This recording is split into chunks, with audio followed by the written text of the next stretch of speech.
Smashing. Loads of chat going on, which is lovely.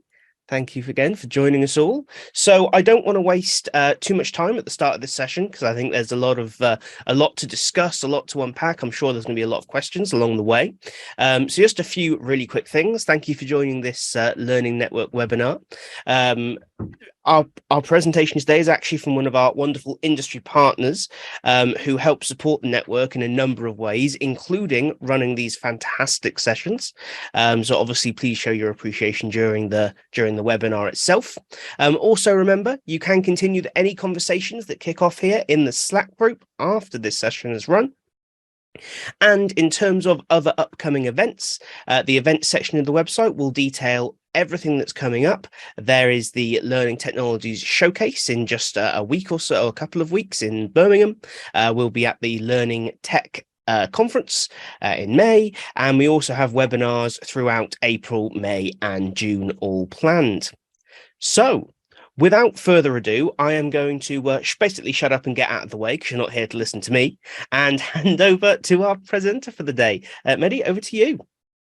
Lovely. Thank you very much, Tom, and thank you very much for everyone who's joined us today. It's my pleasure to talk to you today about a topic and a subject that's really close to my heart, that's really dear to me, and it is about how VR and AR are solving key L&D issues and challenges. I will start by sharing my screen so we can get going. Tom, would you like to allow me to host my screen, please?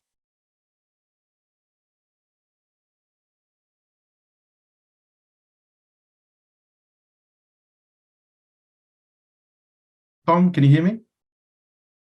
Yep, I'm just trying to figure out why it's not letting you do that. Let's try that. Have at it.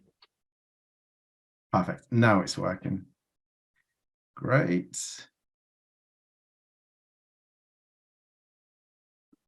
Perfect. So just a few words about myself. I'm the Chief Revenue Officer at ARuVR. I've been with the business now for about 4 years. My background is predominantly in learning and development. I'm what you call, an edtech and immersive technology enthusiast, having spent close to about 18 years now of my career. Worked with some major organizations as a consultant, predominantly looking at their digital learning kind of ecosystems and experiences. So things like, systems, platforms, LMSs, LXPs. I know our industry is full of acronyms and buzzwords. So I'm going to try and not use as many as I can today. And the purpose of really the session today is to kind of explain to you where VR and AR are, answer any questions that you might have, and maybe get rid of some of the myths that surround the world of XR. So I will start with a poll, and Tom, if you could please open up this poll to everyone. I'm keen to understand. I want this session to be as productive for yourselves and interactive. I'm keen to understand what are the main reasons that you haven't implemented immersive learning in your ecosystem so far. I'll give you kind of maybe a minute or two to choose your answers. You can choose multiple answers if you wish. And then I will capture some of this so I can, throughout the session today, I'll make sure that it is covered. Getting lots of answers in on the poll already. Just so you know, your slides for some reason have stopped sharing, so you might want to reshare those. Yes, would. Lovely. As we're receiving the answers, I just want to say a special shout out. I can see my good friend and also a previous webinar co-presenter Janet is online. So hello, Janet, and I miss you for not delivering this presentation and this session with me today.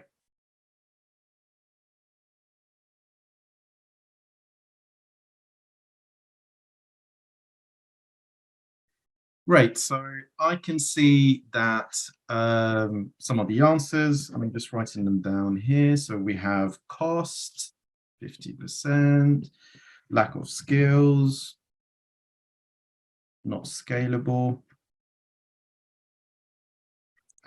wasn't aware of.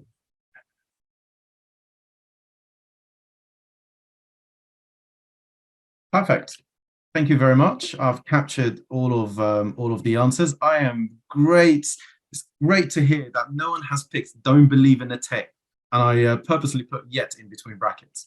So that's great. So it looks like we have an audience that understand kind of XR, the benefits, etc. It's just dealing with kind of like the lack of skills to create content, cost as well as the scalability element. So I will end the poll and I will reshare the slides again.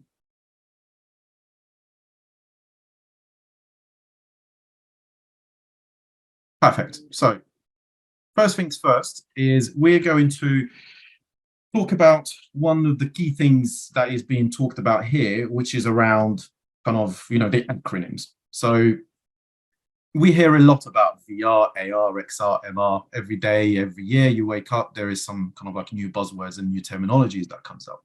So virtual reality is a technology that places the user inside almost like a 360 or a three-dimensional experience, right? So instead of viewing a screen in front of them, users are fully immersed in and interact with those 360 images and videos and the 3D world as well. It's fully immersive, and everything we see is part of an environment artificially constructed through images, sound, touch, and all sorts of those things if you consider haptics. On the other end of the spectrum, the easiest way to describe this is Pokemon Go, probably the most famous AR game ever created. And AR really refers to the ability to view digital object placed over our physical world. So you can do this with the built-in camera on mobile devices or also on headsets.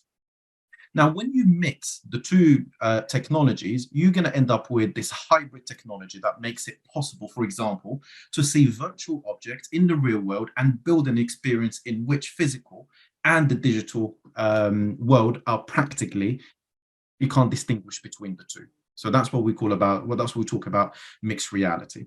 And a combination of all of these, so that VR, MR, as well as AR, is what we call extended reality, XR. So hopefully that provides a little bit of an overview of some of these technologies. And there is an anecdote about VR and AR. As when I introduced myself, my background is in learning and development, and my son, who's 15 now, soon to be 16, has never experienced any interest in what I did for a living.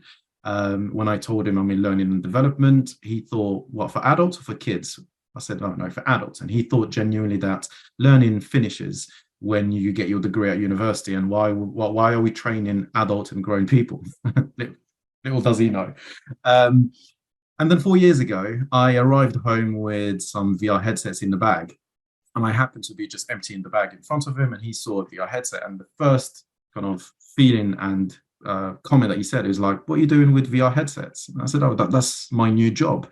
We create kind of like content and training in VR." And suddenly, he's really, really interested in what I do. And since then, he's been on a great journey with me to kind of like create some content, to play around with technology. So suddenly, I'm really a cool dad, and all of his friends that come around, they want to play with the VR headsets, and they want me to show them all the latest cool technologies. And then on the AR front, again, Pokemon Go. I don't know how many of you are parents on attending this session, but that AR Pokemon Go drove me absolutely bonkers. Out of the blue, you wake up in the morning and then suddenly you have to go to another park 20, 30 minutes ago because your son wants, Pikachu or some other monster is apparently there, and you have to go there, even though he didn't want to walk. So this is kind of like a great example, but also something that kind of is pertinent on the subject today, which is the new generation is really growing up with these technologies. So when we're talking about VR and AR, we're not talking about technologies for the future. Really is for the present. At ARuVR, we're really passionate about something that we call blended learning 3.0. Up until now, blended learning has been an amalgamation of classroom training as well as digital content. And when I say classroom, I'm talking about kind of like interventions that are face-to-face, coaching, traditional training methods, and digital content in all its variety. So whether it's e-learning, whether it's some kind of like bite-sized content, PDFs, short videos, as well as that. Now, we strongly believe that immersive content is there to stay. and it should form part and parcel. Well, actually, we deserve a seat at the top table because it has delivered tangible benefits, and it has delivered various benefits to not only organizations but also to content creators as well as the learners as well. We also believe that some traditional training is outdated. I don't want to be controversial here and say that, you know, everything that's been done very well in the last 20 years is rubbish, and then we replace everything with VR and AR. Absolutely not.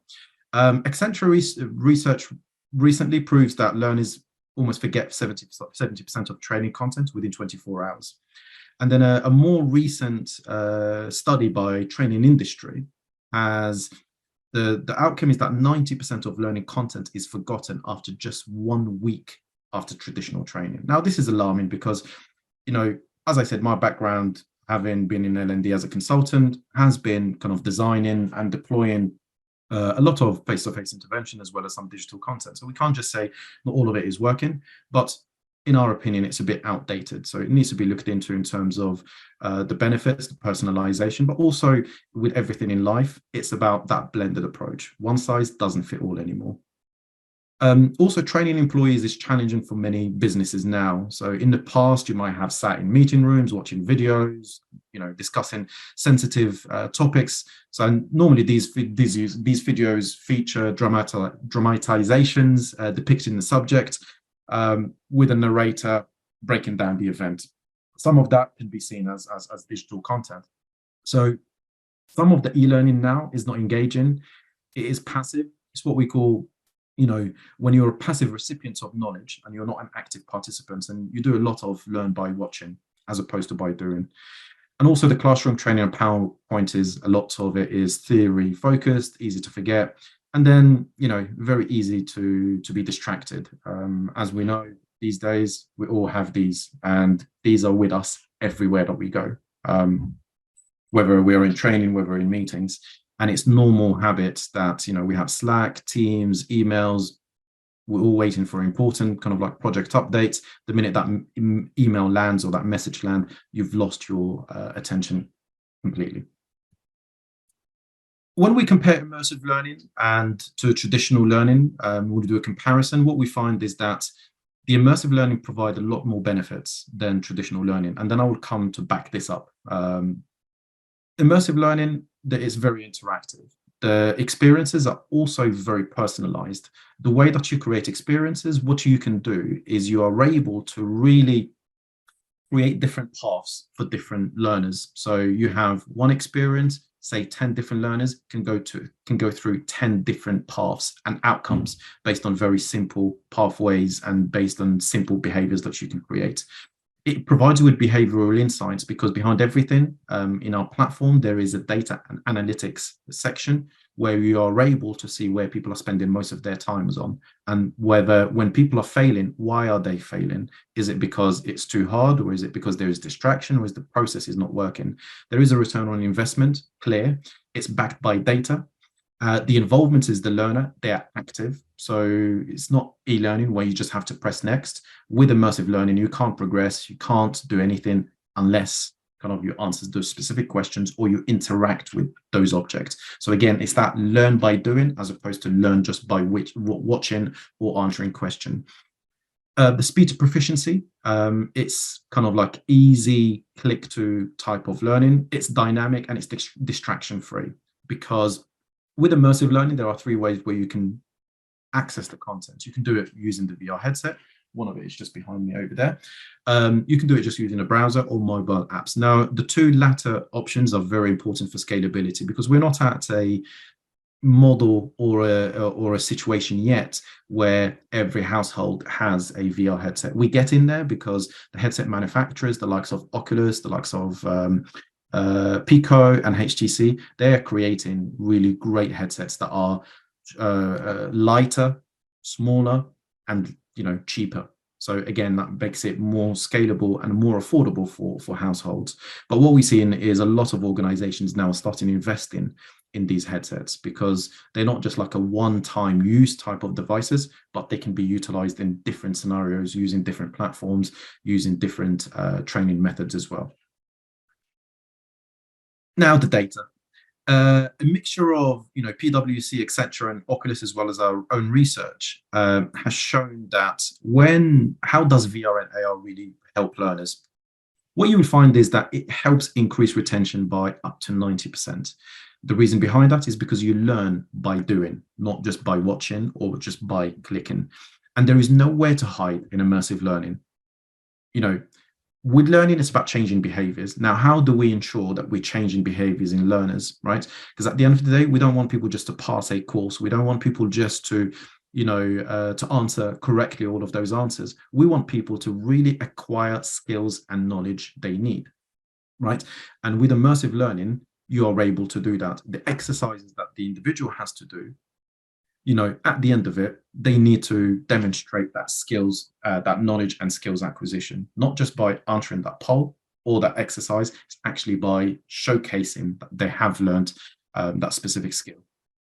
It improves engagement rates by up to 95%. Now, engagement here is kind of like the ability for the individual to interact with the topic and to interact with the learning.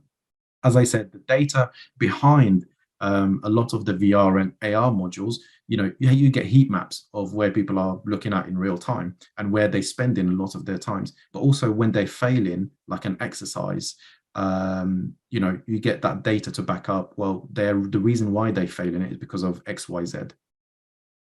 It improves user satisfaction by 30%. I gave you an example beforehand of, my 15-year-old son being really excited that I work in VR now, and suddenly he's shown an interest in what I do for a living. Wasn't happening in the past. Now, when you are incorporating a new technology and a new learning medium in the organization, people are likely, it creates that buzz. It creates that excitement because it's something different. It's something that they haven't, used before. Now, the key thing here is, how do we move beyond that buzz in terms of module 2, in terms of module 3, so that becomes part and parcel and part of our ecosystem, and not just, throw money at an expensive VR or AR module, create that buzz, and hopefully people will just flood back onto our learning management system or learning experience platform. That's not the purpose of VR and AR. It really is, how does it become a pedagogical tool to really help people learn better? It reduces training. Now, the next two data points are really important if you're working in engineering, manufacturing, or really high-risk training scenarios. Reducing training time by 40%. Now, this is really vital for organizations that, they have like a high churn or like seasonal training, for example. If you have people that need to climb ladders or they need to do those high-risk scenario training, you want to train them as quickly as possible, but you need to train them well. So you can't trade, time with efficiency when you get like that. And the next data point is really also equally as important. It reduces post-training error by up to 45%. Because everything that you learn in VR and AR, you then take it to the workplace where you can practice it in real time. But by then you have already mastered those skills and knowledge. And also it improves user performance by 70%. And again, the reason behind that is because you're fully immersed in that environment. You're really kind of like get stuck in terms of understanding what needs to be done. So what are the benefits of VR in the enterprise? Now, we classify in 3 different areas. So we have the organization, the content creators, and the learners. For the organization, as I mentioned, some of the benefits in the previous slide, it's higher and better in engagement, time to competency for the learners, reduction in cost, and also something that is very important for the planet now is that sustainability. For the content creators, what I will kind of like take you through, and then hopefully we book some further time where we showcase and demo the platform to you, it is that really ease of creating content, distributing and managing it, your VR and AR courses. So we have like a unique platform that allows kind of, mere humans and subject matter experts to really create engaging, interactive and great content without being a expert or, developers or coders. It provides that collaboration element as well, because then when we're talking about process improvement, etc., the learners are able to collaborate with the instructional designers and with the trainers in real time. And also it provides access to real-time data. That real-time data, again, is vital because at the end of the day, VR and AR, we don't want it to be just a buzz. We don't want it to be just a one-off where you invest X amount of thousands in just one module to create that buzz and then basically just to tick that box of, yeah, we do AR and we've done VR as well. And, but what's the data? What does success look like? How do you measure the impact of that solution and that module that you've created? And for the learners, again, we talked about the learning retention, the improved learning experience, the ability to practice in a safe environment for as many times as possible. Again, this is really important because if you're dealing with high risk training scenarios, or even any other training, there is also that fear of embarrassment for the learners if they are, let's say, doing that training live or maybe as part of a group, because the last thing that you want is for yourself to embarrass yourself and don't you show that you don't have the ability to perform that task. Whereas in VR and AR, you're able to practice in a safe environment as many times as you want until you really master that skill, and an increase in confidence and readiness. So a PwC report on the market trend recently has shown that this industry is likely to hit about $1.5 trillion by 2030.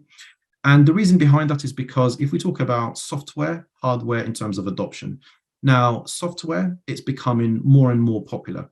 Whereas in the past, if you wanted to create any VR or XR modules, if you want to generalize, you would need to outsource it, or you would need to hire a very expensive in-house developers, coders that can create you amazing content. The only problem is that bottleneck effect, right? The more that you want, the bigger the team has to be. And sometimes in learning and development, we're fighting just to get the bare minimum done, let alone actually have access to luxuries to be able to create 1 or 2 modules per year. And that's from the software element.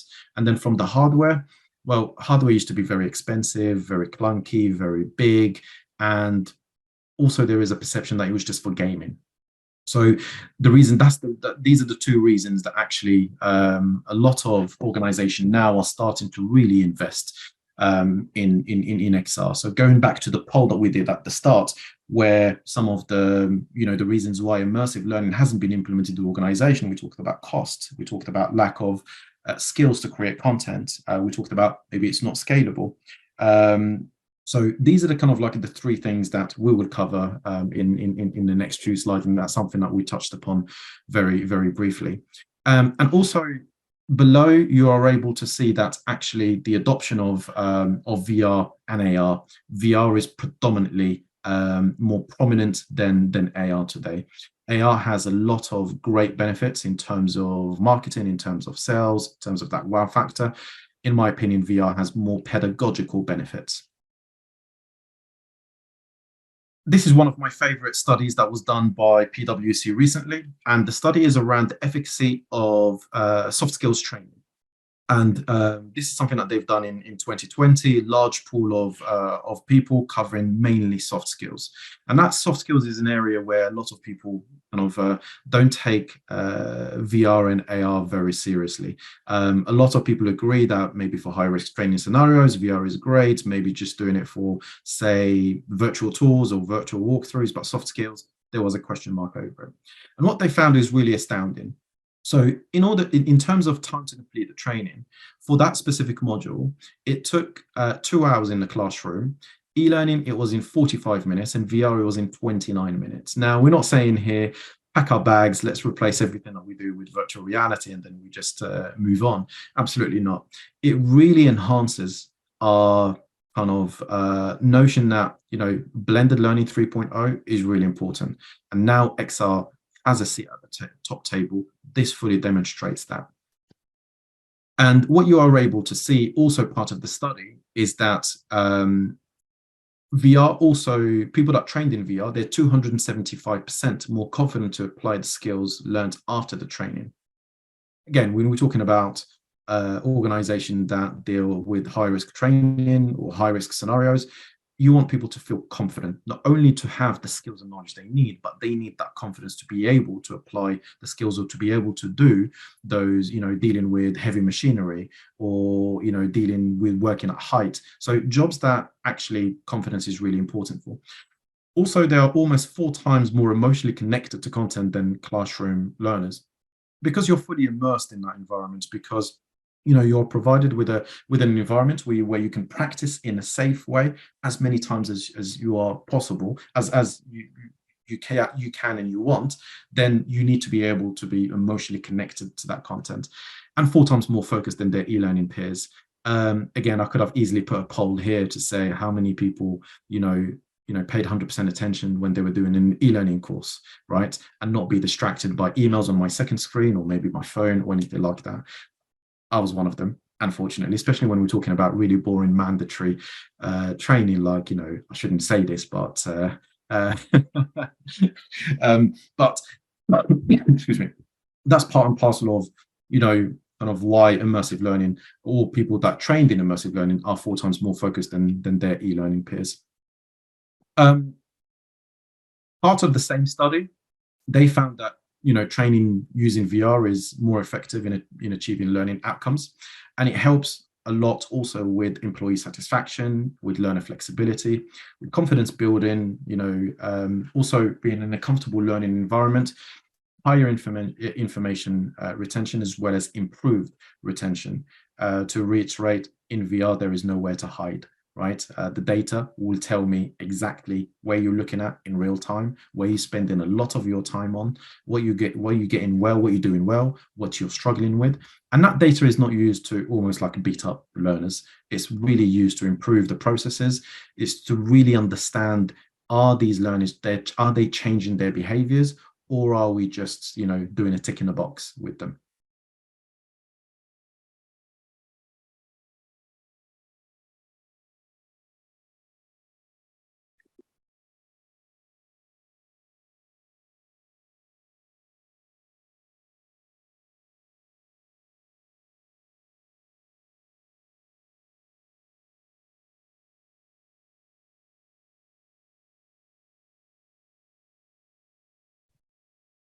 It appears we may have lost our presenter. He seems to have dropped off the call.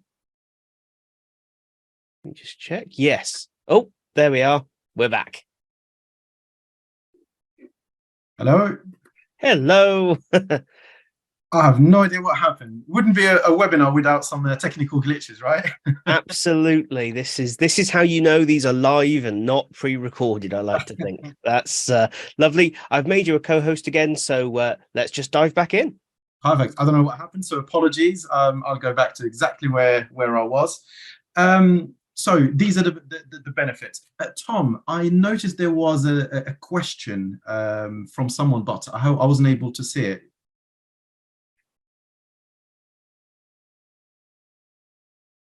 We have got a question. Can you provide links to your evidence base? Yes. Okay. So links to evidence. And if you can just capture the gentleman's name, then I'll be able to provide the link separately. Yeah, certainly. Perfect. Thank you very much. So having said that, I've just mentioned that everything is rosy, VR and AR, they have some demonstrable benefit based on studies that are not just done by ourselves, but massive organizations like PwC, Oculus, Meta, etc. And you think, why are not thousands, if not millions of organizations are adopting this technology? Well, because there have been some kind of barriers to deployment. The first one, as backed up by the first poll that we did, which is around the VR content creation and AR content creation. So up until now, there are a few ways of creating kind of like content in XR. Is you outsource it to an organization, agency that would create something that has the wow factor. But we all know, outsourcing kind of content creation or learning experiences is not sustainable. It might be able to get budget for a one-off or 1 or 2 occasions, but it's not really scalable to actually form of it for it to become part and parcel of the learning ecosystem. Then, as I said, the second option is to hire very expensive coders and developers, but to create that bottleneck effect. How many modules can they really create every season or every year? The second barrier to deployment is really around that content consumption. When we all know in learning, once you create content, that's not the end of the world, right? One of the key learnings that I had from various projects that I did many moons ago is that once you create content, you almost have to have learner marketing to really market it and also like sell it to people. What's in it for me? What are the benefits? Especially as now technology has changed. Our access to information has changed. It's not like what it used to be 20, 30 years ago. Whereas now, at our fingertip, we have access to tons, billions of amount of information every single day. And I remember the biggest challenge that we used to have when I was a consultant is, organization would spend millions in kind of like an LMS, in an XP, buying, content libraries from the likes of, Cross Knowledge, LinkedIn Learning, Go One, etc. But people are not using it. And the reason behind that is because, how many clicks do I have to do before I access that piece of content? And sometimes 8, 9, 10, even more than that. Whereas if I go to Google or YouTube, literally within 2 or 3 clicks, I will have access to exactly what I need to learn. So what we don't want to do is to create yet another library of content, right? For people to go, oh, do you know what? I have nothing to do on a Tuesday afternoon. Not that it happens anyway. Let me just go onto the VR library and see what content I want to create. Absolutely not. Really, the focus here is to create targeted learning experiences in XR that's actually going to solve a problem at the point of need for that specific learner. And this is what ARuVR has solved. So I'll go through kind of the problem that we solved around that content creation as well as the content consumption. So essentially, we have a XR authoring tool that is designed for subject matter experts. It's almost like it's PowerPoint based, and the purpose of it is that it's a zero coding tool.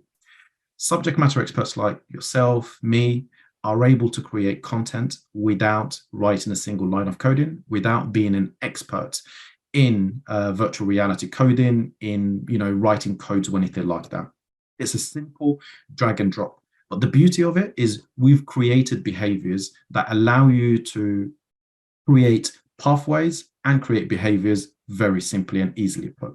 So you upload your content, whether it's 360 images, 360 videos. We have a library that has almost 500,000 360 assets included as part of the platform, where you are able, to drag and drop all of your content, your logos, your icons, etc., and create those easy pathways. Just using kind of like what ifs and using behaviors such as, if someone clicks on this object, what are the subsequent actions after that? Now, once you create the content, the beauty of the platform, it allows anyone to access content, first of all, using different devices. So we're compatible and we're platform agnostic in terms of all of the headsets, as I said, the likes of Meta, HTC, as well as Pico. But also you are able to have browser experience. So again, like Google Street View, where you're able to use the mouse and to interact with objects. Now, there is absolutely no difference whatsoever in terms of the functionalities. You don't lose out on anything like that. Of course, for a full immersive experience, using a headset is much better. But when we're talking about scalability here, again, it's really important. So you are able to use the headsets, the browser, but also the mobile and tablet apps. So we're compatible with iOS as well as Android. So once you create the content, you can deploy it in 2 different ways. So the first one is a simple offline consumption. It's almost like e-learning. You create the content, you make it available to people, they access it as and when it suits them using any device they want. What's really unique to us is what we call the real-time sessions. Now, these are instructor-led, and the beauty of them is that you are able to invite people that are dispersed wherever they are. They can join using different modalities. So someone can be on a headset, another person could be on a browser, someone else could be on a mobile or a tablet device. Now, the added benefit of these is that as the instructor, I can really interact and guide the experience, the learners in real time. So as you see there from the screen, there are three icons. Those icons are for the learners. So I can see where Mary is looking at in real time. I can, if you look at the drawing in red, I can pinpoint exactly where, for example, there is hazard perceptions or there is issues that I want Mary or Steve to actually pay attention to. So I have access to that real-time analysis and data that lets me interact and guide the learners through their experiences. And also I have all those heat maps and answers to the polls and assessments, the questions they have, so I can interact with the learners to guide them through the experience. And also if I find that one of the learners require more help or more one-to-one intervention, I have access to that real-time data that allows me to do that. And that's really unique to us in the market. No one else provides that. We also provide what we call XR interactive streaming. It's very popular with a lot of our clients that want to do live audits in different environments. So again, if I want to do an inspection on a construction site or see the progress, or maybe one of our clients in the Middle East, we can attach the 360 streaming camera to a drone, and then they have like a board meeting in a completely different city where they can track the progress of a construction site and then have like a really bird's eye eagle holistic view of where the project is. Everything that we do is with enterprise deployment in mind. We're ISO 27001 certified. We work with the RAF, the MOD, government, pharmaceutical organization, military organization. So on that front, it's proper enterprise deployment, and we can do two types of installation. Again, I don't want to get into a lot of details and be very technical. So, you're able to use the secured cloud, or we can install our application inside on premise, so inside your firewalls.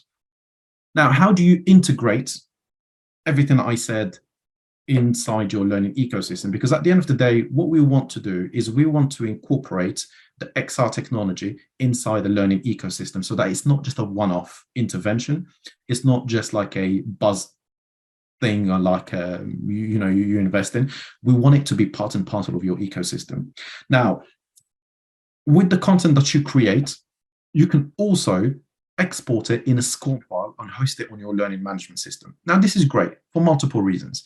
One is for that learner experience. So what you don't want to do is for various people to access learning and training using different type of areas. So imagine you have one LMS, one LXP, now like a VR authoring tool, maybe an AR authoring tool, something else. It is an absolute nightmare for that learner experience, right?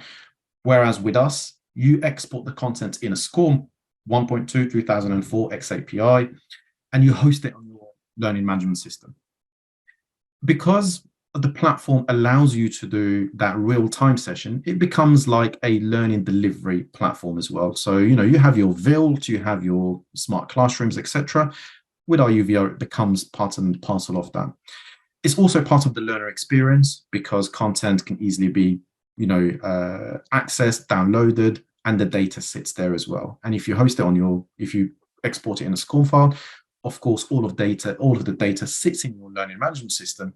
So that's very easy for you to do all of your reporting and be able to extract all the relevant information and all the information that you need in just one simple place. And when you combine everything, as I said, this is where the platform becomes part and parcel of your learning ecosystem. You don't have to go anywhere else to create the content. There is an SSO in place. You're able to export everything in that SCORM, so everything is hosted in just one area. Now, what is VR and AR used for in terms of use cases? Well, it really varies because you can talk about supporting mission critical use cases. So things like in terms of operational efficiency. So talk about new process training. We're talking about production operations, frontline processes. We're talking about health and safety as well. So things like hazard identification, safety procedures, emergency situations.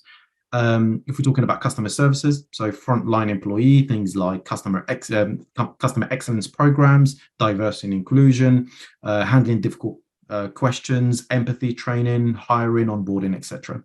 And this is really compiled from what our clients use our platform for. So this is on one end of the spectrum, things that I said sits within learning and development. Also, platform and the technology is used for sales and marketing and engagement. So things like maybe kind of one of our clients, actually BMI, used VR to really use as part of their bids. So every time they receive RFPs or RFIs, instead of just putting everything in kind of like PowerPoint documents and short videos, they started using virtual reality for it, and they found that actually their win rate is better than when they just presented it using the traditional ways of Word documents, PDFs, as well as PowerPoint.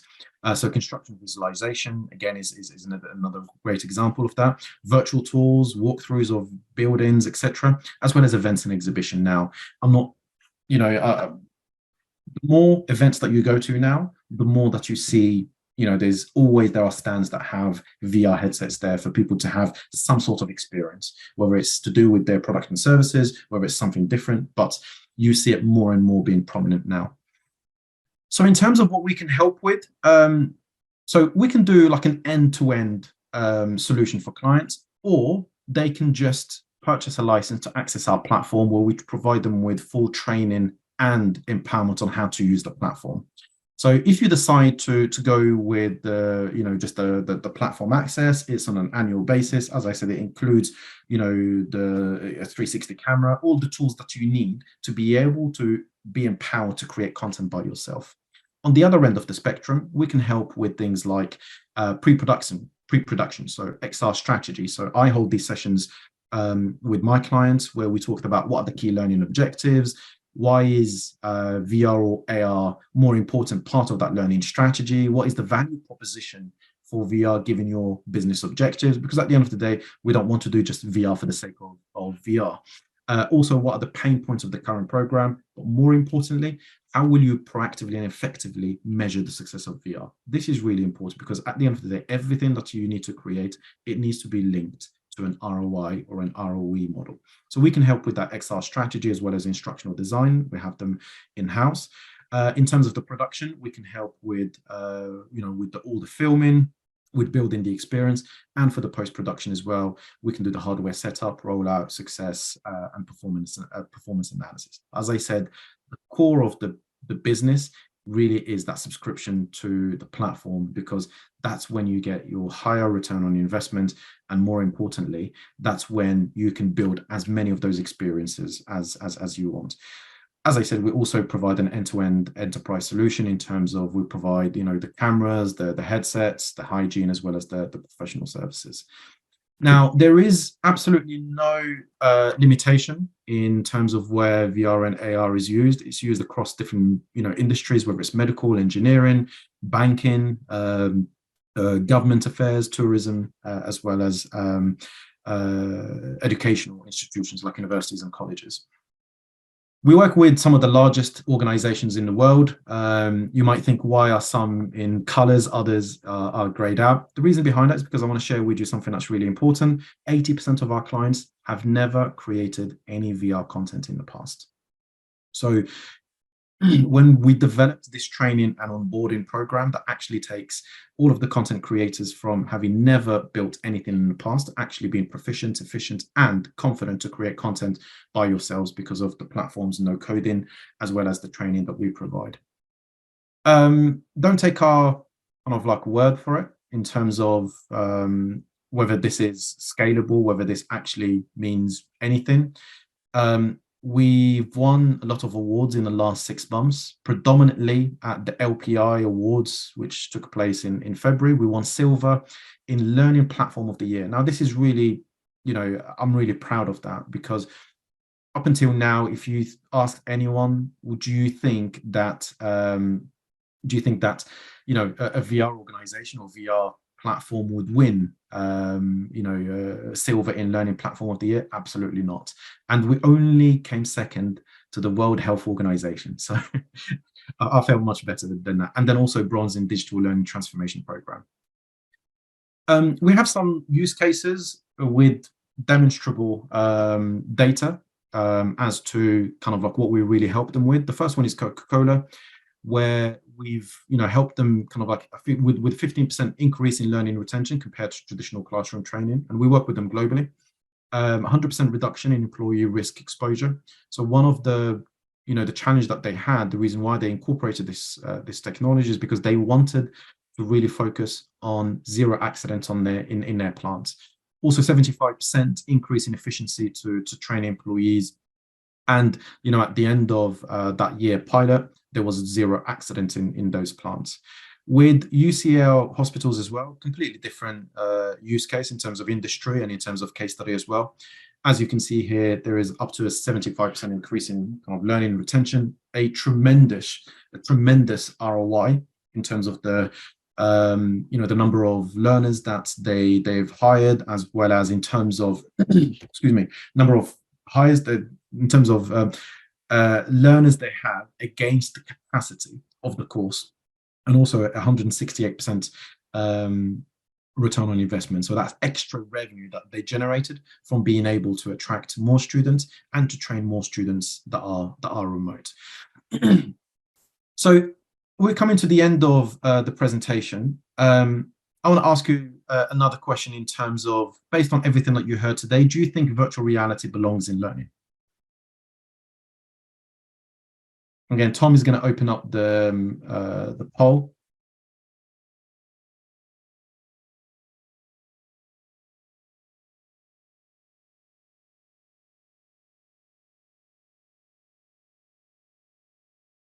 Okay, maybe another 10 seconds.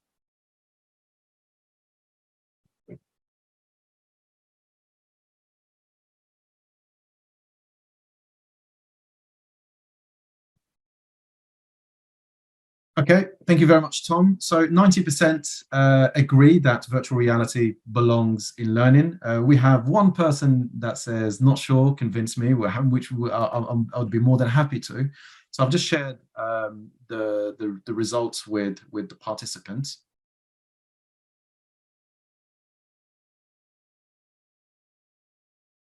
And then I'll just stop sharing.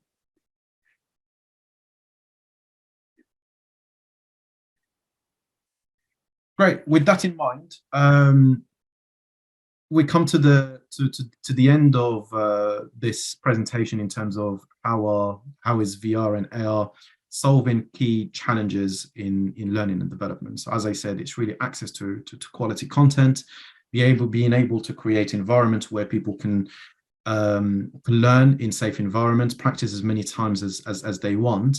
All of this in a platform where you are able to create content by yourselves. You don't have to outsource it to anyone else, where you receive full training and empowerment to be able to create that content by yourself and to be able to be empowered to do so, with the ability to export content in a SCORM file and access the content in 3 different modalities, the VR headsets, the browsers, as well as the mobile and tablet access to that for scalability. In terms of next steps, we have some time for Q&A now. But if you want to get in touch with me, my email is just there, and I'll put it also in the chat. If you're interested, we're happy to organize what we call kind of like an immersive demonstration of the platform. We talk a little bit more about your organization, your use cases. We give you a demo of the platform. We showcase and demonstrate to you some ready-made examples specifically around your industry and use case.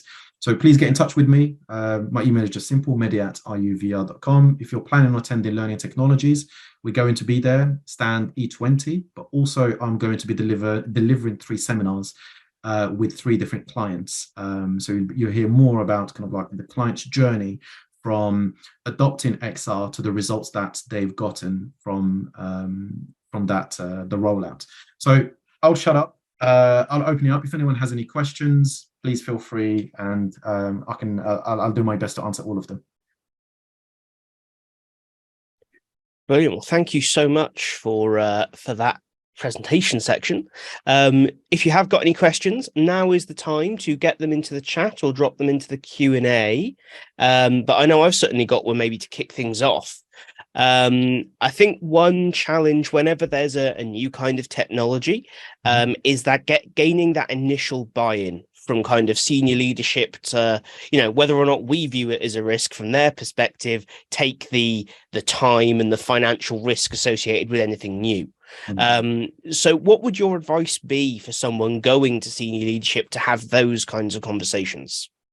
Sure. Great question. So first things first, it's about doing your homework internally, right? And one thing that I would advise everyone to do is just to avoid doing VR for the sake of VR. You really have to do the research in terms of the use cases that you have, and also how are you solving those problems today, or how are you experiencing those challenges today? Is it that people are not accessing that content, people that are not kind of like, the tick in the box is there in terms of people complete the training, but they're not able to demonstrate that skills and knowledge acquisition afterwards. Hence why, for example, if we take Coca-Cola, I may have completed my onboarding, and part of that onboarding is to operate how to operate a certain machinery. But 2 weeks later, I went and got my finger cut off because of a stupid mistake I made, right? That's a great way of not being able to demonstrate that you've acquired the skills and knowledge that you need. So it's part of that research. Do you also your research in terms of the industry? How are people, rolled out that type of training? What are some of the results that they got? Speak to vendors to understand how you can recreate that training. And then collate all of that information before you go to your senior leadership team to provide them with the problem as well as the solution, and back it up with data. The vast majority of our clients, they go through the exact same process. In fact, we actually help them put together those business cases and those documents so that when they go to senior leadership teams, they back everything up with data. So they're likely to adopt it. Brilliant. No, great stuff. Just checking if you've got anything come through, not from the audience. Nothing as of yet.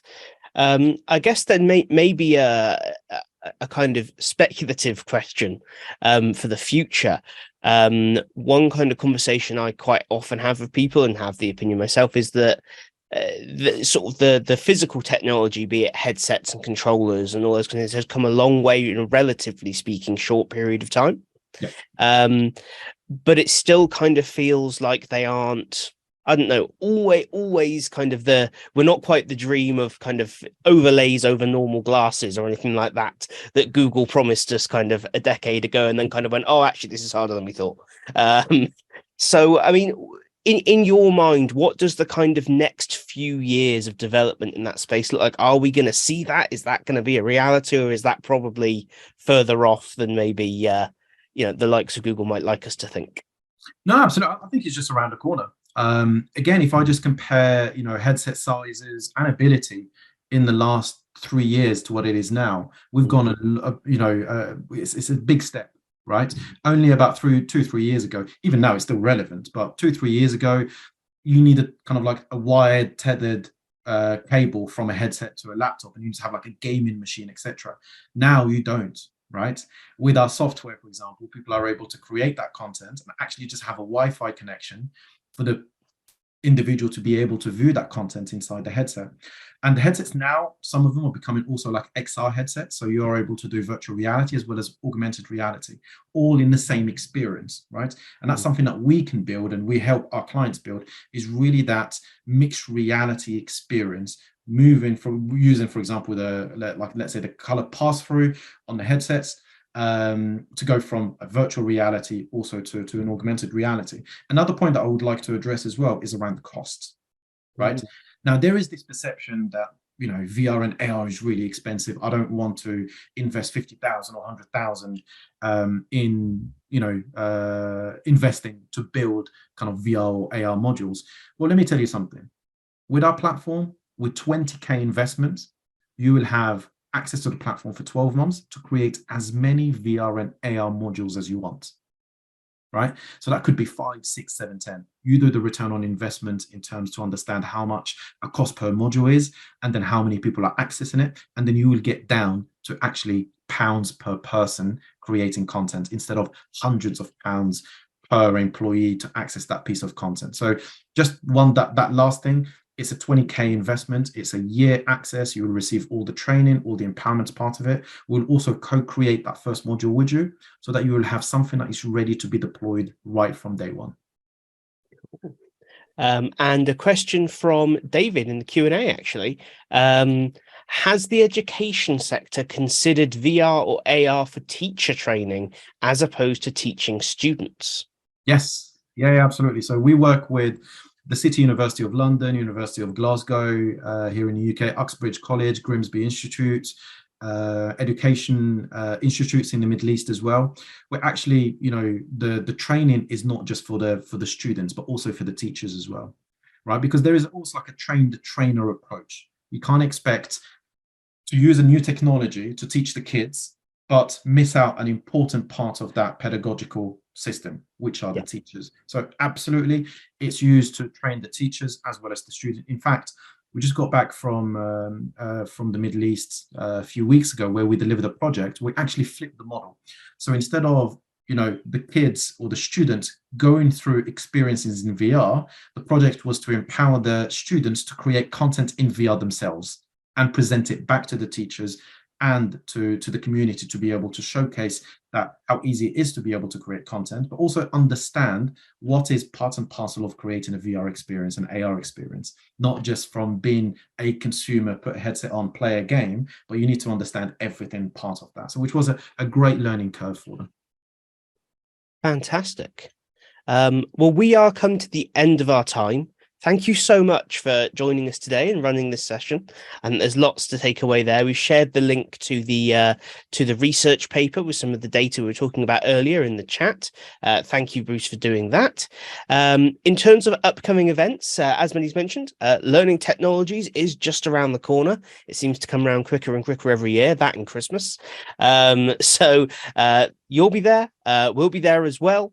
As previously mentioned, on the 4th, we do have the Learning Technologies Award Winners Showcase. I believe you or someone else from ARuVR is going to be there as well. So there's another opportunity to further this conversation. And then on Tuesday, the 18th of April, we have our next webinar, which is using AI in Beyond to create engaging animations. So lots coming up on the events page. Thank you all very much for joining us today. And remember, if you want to continue the conversation we've started here, head over to the Slack channel where you have as long as you want and as many people as you want from the network to discuss it with. Thanks all for joining us. Great. Thank you all.